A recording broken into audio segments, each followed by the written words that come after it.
It has been quite some time since we talked about this individual here, that being Jameson Williams. Of course, you see him on the thumbnail. And the wide receiver is heading into year 3. The first year, he was coming off that injury. Second year, had the 4-game gambling suspension and came back and kind of was the lone bright spot, in my opinion, in the NFC title game. But going into year 3, we kind of are facing, I think we're at a crossroads. And when I say we, I mean the football team, because if you're the Detroit Lions, where are you at right now? We got another year, but if you're heading into year 3, okay, do you right now, if it were up to you, would you pick up Jameson Williams' 5th-year option? Now, don't forget, Penei Sewell will be picking up his 5th-year option here about 2 weeks after the draft, I believe the deadline is. And then next year, we will have to do Jameson Williams and Aiden Hutchinson. So that will be 2 first-round picks that we will have to do that for. And then it's funny because after that, we'll have Jahmyr Gibbs and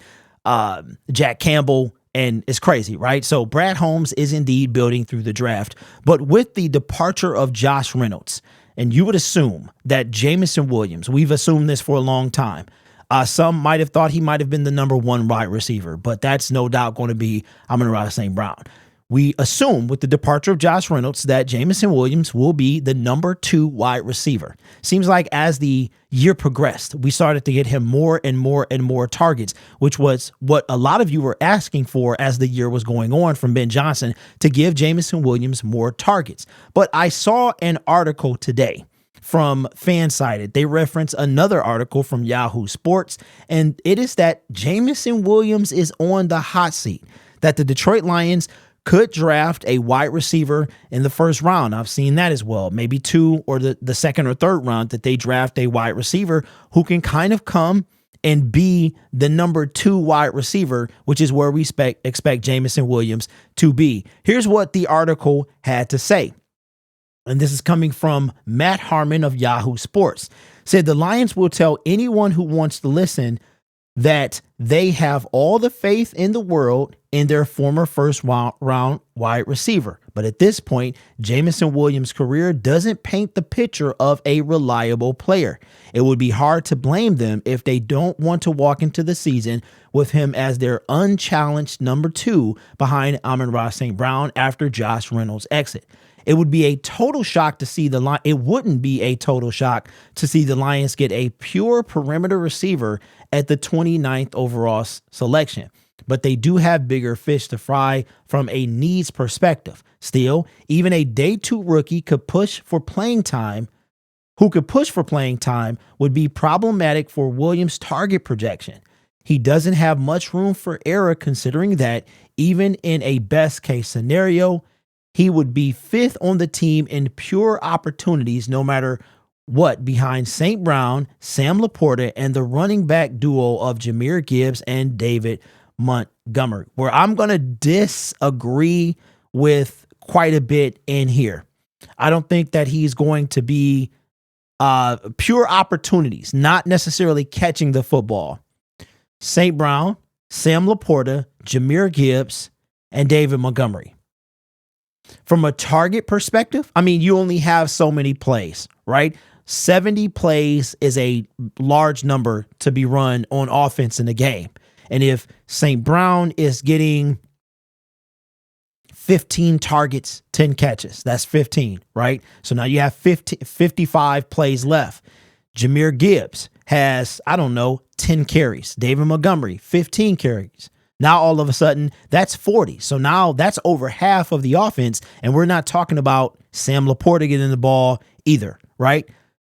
So from that standpoint, I could see the logic in that. I'm not saying that Jameson Williams, anything negative about Jameson Williams. I'm just saying from a production standpoint and an opportunity standpoint, I do think that makes a lot of sense. Now, if we didn't know who Sam Laporta was, or if we didn't have a tight end like Sam Laporta, that would be something else.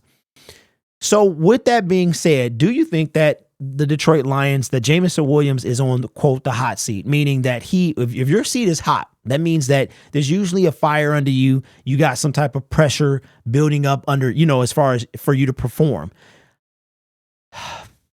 I think the expectations for Jameson Williams, in my opinion, from the Detroit Lions is to be the number 2 wide receiver. Whether that's the number 2 offensive threat is yet to be seen. I mean, we have some offensive threats on our team. He is one of them.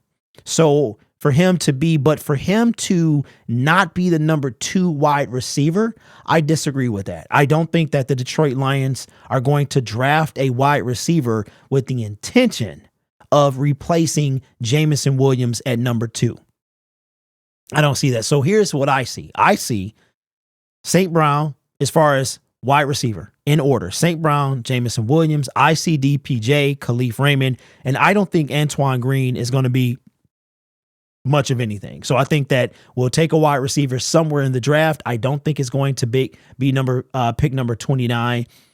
And I think that the Detroit Lions are going to, I think that's going to be wide receiver number 5 at that point, right? St. Brown, Jameson Williams, Donovan Peoples-Jones, Khalif Raymond, and then I like us carrying 6, but don't forget we have Traquan Smith as well, who I assume would be a practice squad guy. Now, if we looked at Jameson Williams, what he's done, I mean, he is on the up. He's on the rise for sure.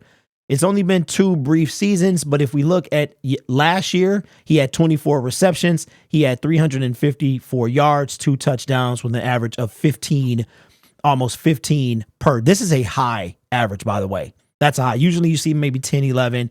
It's very rare that you see, 15, 19, somewhere around there. That's not bad at all.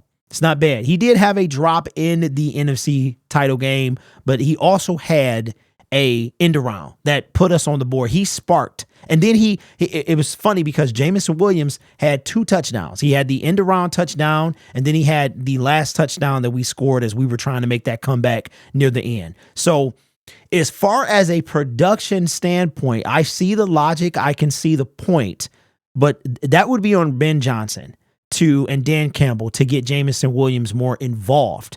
That would be the point. So to do that, you may have to take away plays from Sam Laporta, plays from Jahmyr Gibbs, plays from David Montgomery, plays from Amon-Ra St. Brown. You may need to take that away from those guys in order that Jameson Williams could get more targets. Now let's look and see what was his target looking like. His targets looking like for 2023. This isn't the greatest in my opinion. I mean, he's almost 50% on targets. He was targeted 42 times. He caught 24 of those. His long was 63. That was the Dallas Cowboy game. He had 3 carries for 29 yards. He averages almost a first down every time he carries the ball. So I would have to look and see St. Brown. What St. Brown's average? Okay, Jameson Williams, how many games did he play in as well? Let's see. Let's go to his stats because we got to see how many games he played. In 2023, he played 12 games. So he missed the 4 due to the suspension. So that would put us at 16.